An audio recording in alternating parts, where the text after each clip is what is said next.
श्री गुरु चरण कमलेभ्यो नमः। श्री सुखदेव गोस्वामी कहते हैं, अरे राजा परीक्षित, प्राणी अपने कर्म के अधीन होकर के इस संसार चक्र में अनंत काल से भटक रहा है। इसका भटकना अपने कर्म के कारण है, किए हुए कर्म। और किसी का संबंधी बन जाता है, कर्म के अनुसार संस्कार होते हैं, और फिर शरीर त्याग के उनको भूल जाता है, किसी को याद नहीं रखता। ये संबंध, ये मित्रता, ये सब तात्कालिक हैं और कर्मों के अनुसार ही आते जाते रहते हैं प्राणी, और ऐसा संबंध बनाते रहते हैं। लेकिन पिछले जन्म को सब भूल जाते हैं। क्यों? कि संसार एक व्यापार है। जैसे कोई एक व्यापारी है, दुकानदार, किसी से सामान खरीदता है, कहीं से उससे संबंध बनाता है, किसी को सामान बेचता है, उसे मीठा बोलता है, उससे संबंध बनाता है, वो वापस आए। वो अपनी दुकान में व्यापार में नौकर हैं, उनसे मित्रता से बोलता, अच्छे से बोलता, व्यवहार ठीक करता है जिससे वो काम करे। कहीं जाता है माल खरीदने के लिए, उनसे मित्रता करता है, उससे संबंध बनाता है माल खरीदने के लिए। जहाँ कहीं वो ठहरता है, उनसे संबंध बना के रखता है, जिससे वापस आए तो अच्छे से व्यवहार हो, वहाँ से भी संबंध बनाता है। जिनके साथ व्यापार करने के लिए जाता है, उनसे भी संबंध बना के रखता है। लेकिन वो किसी का मित्र नहीं है, बनिया किसी का नहीं होता।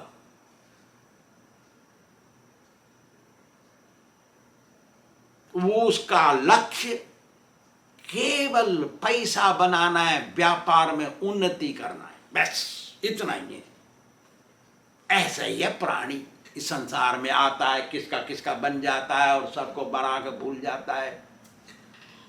उनको जैसे व्यापारी भूल जाता है, जैसे बच्चे स्कूल जाते हैं, बड़े दोस्त बनाते हैं, उसके बिना वो नहीं रह सकते, वो उसके बिना नहीं रह सकता, ऐसा हो जाता है। लेकिन जब वो उनकी पढ़ाई ख़त्म हो जाती है, घर गृहस्थ बन जाता है, मूछें आ जाती हैं, कोई मम्मी बन जाता है, कोई पापा बन जाता है, तो ये सब जितने मित्र बनाए थे, जिनके बिना वो रह नहीं सकते, वो सब भूल गए।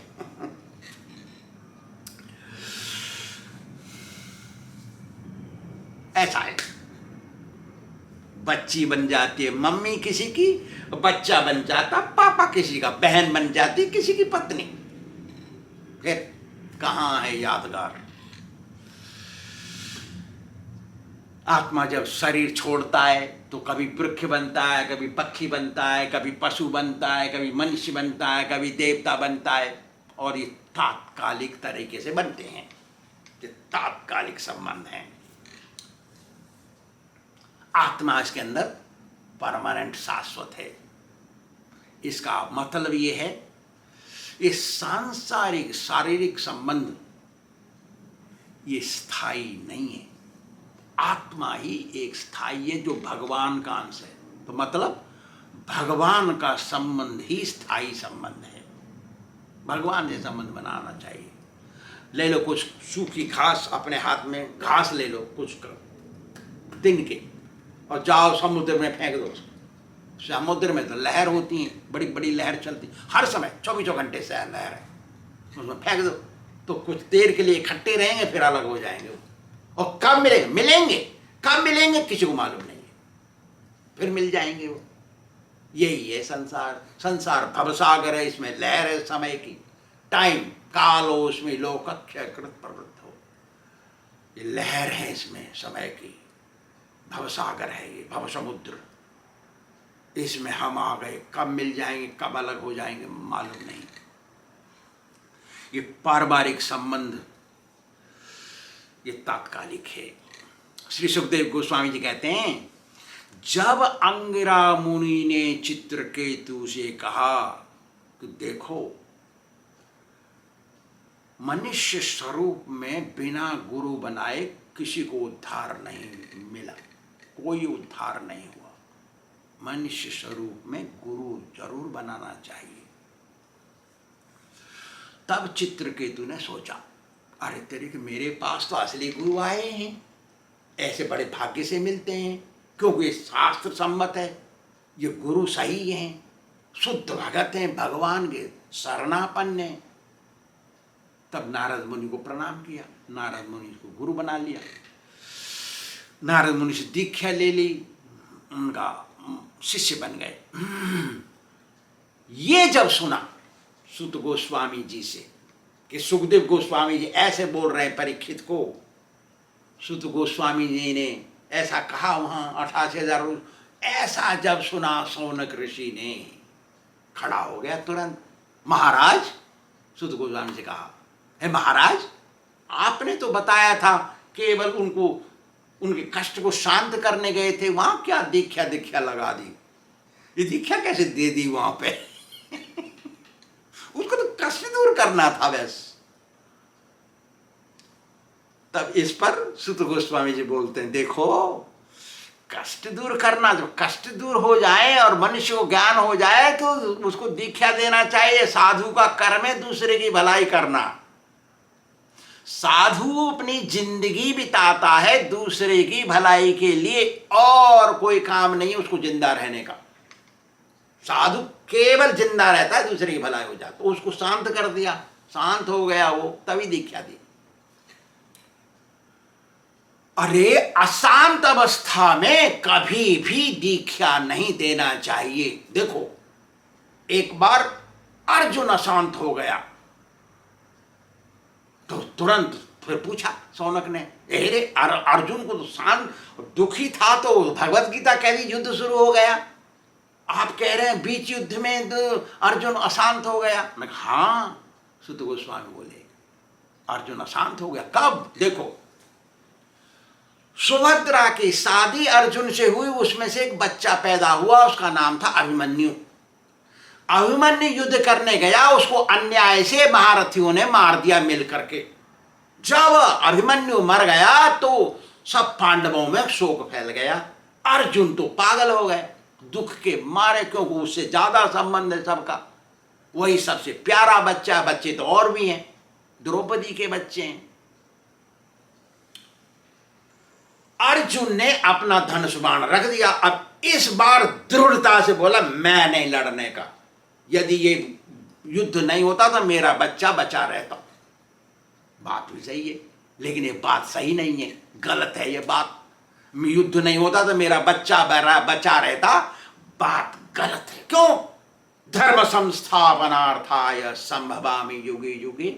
भगवान जन्म लेते हैं, दुनिया में आते हैं धर्म को स्थापन करने के लिए और दुष्टों को मारने के लिए। तो दुष्ट अभी बचे हैं, तो जो कह रहा है ना मेरा बच्चा बचा रहता युद्ध नहीं होता, ये गलत बात है। भौतिक ही सत्य है, भौतिक सत्य मोक्ष नहीं दे सकती। एक मेरा शिष्य बोला, स्वामी जी मैं यहां झूठ बोलने नहीं आया हूं। आपने कह दिया भाई, हम प्रसाद खा रहे थे उस समय, उसे कह दो बाद में आए, चल स्वामी जी नहीं है यहाँ, घंटा बाद आना, आप बाजार गए, कुछ बोल दे जाकर। नहीं मैं यहाँ झूठ बोलने नहीं आया। देखा, ये भौतिक सत्य है। भौतिक सत्य किसी को मोक्ष नहीं दे सकता, ये झूठ है, पंडितों ने फैलाया है। भौतिक सत्य बोलो, गलत है वो। आध्यात्मिक सत्य बोलो। दुष्ट हैं अभी, कृष्ण कन्हैया आए दुष्ट को मारने के लिए, धर्म को स्थापन करने के लिए। अभी दुष्ट बचे हुए हैं, इनको मारना है।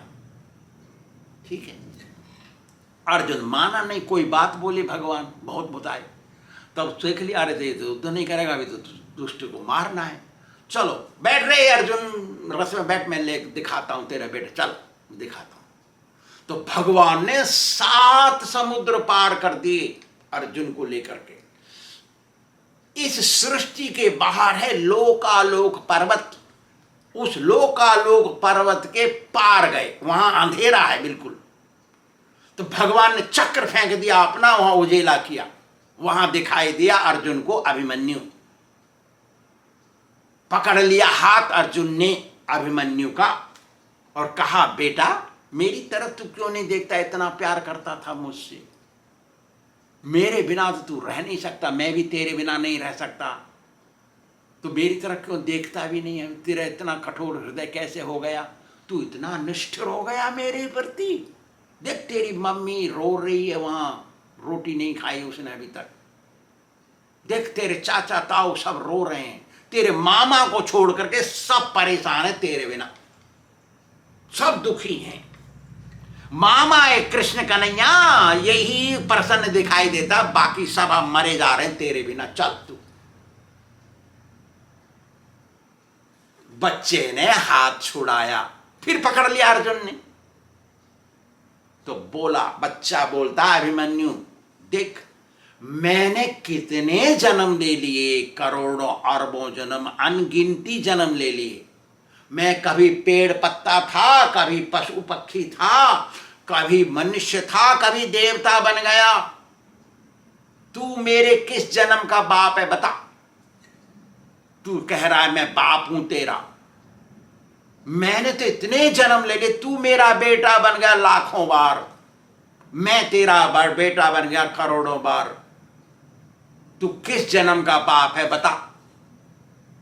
तेने जन्म ले लिया अनेक, मैंने जन्म लिया अनेक, तू किसका जन्म का बाप है, मैं तेरे किस जन्म का बेटा हूं। अर्जुन तो फक रह गया सुन करके, हाथ छोड़ाया बच्चे ने, मुड़ के नहीं देखा। अर्जुन को ज्ञान हो गया, कहा भगवान चलो मेरे समझ में आ गई क्यों आप प्रसन्न हैं, अब मैं भी प्रसन्न रहूंगा आपकी तरह। आ गए, युद्ध हुआ, संग्राम खत्म हो गया। मतलब ये है जन्मे जन्मे सब पिता माता पाए, गुरु कृष्ण नहीं पाए, बोलो हरि आए।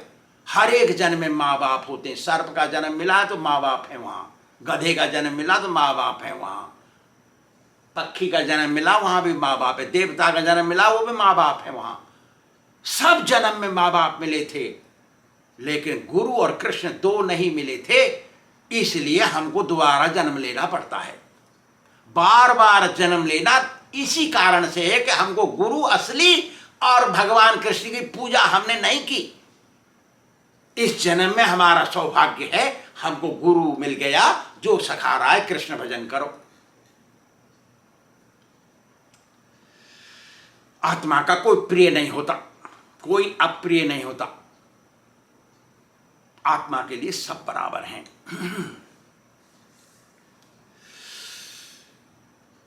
शत्रु, मित्र, द्वेषी, बहन, भाई, बेटे, बेटी, मां, बाप, ये सब तात्कालिक हैं, केवल दुख देने के लिए, हमारा कर्म भोग देने के लिए आए हैं।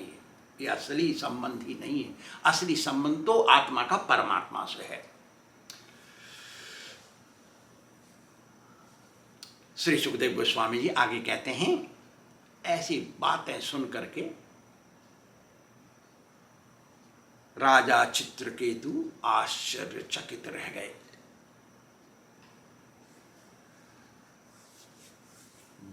उनका बच्चे का स्नेह बंधन समाप्त हो गया, शोक दूर हो गया, मुख में प्रसन्नता आ गई। इसे देख करके नारद मुनि ने दीक्षा दिया तब, और कहा कि इसको सही से भजन करो, तुम्हारा 7 दिन के अंदर भगवान मिल जाएंगे। वो हो गया, आगे बोलेंगे उसको। इधर क्या हुआ, इधर जो रानियां थी जिन्होंने विष लिया, उनको भी तो ज्ञान हो गया ना सुन करके, तो वो सुन रही है ना, वही है वह, तो उनकी गलती के कारण उनका सिर नीचा होगा, शर्म के कारण अंगिरा को मालूम पड़ गया। उन्होंने कह दिया, जाओ तुम यमुना के किनारे तपस्या करो, अपने पाप का प्रायश्चित करो।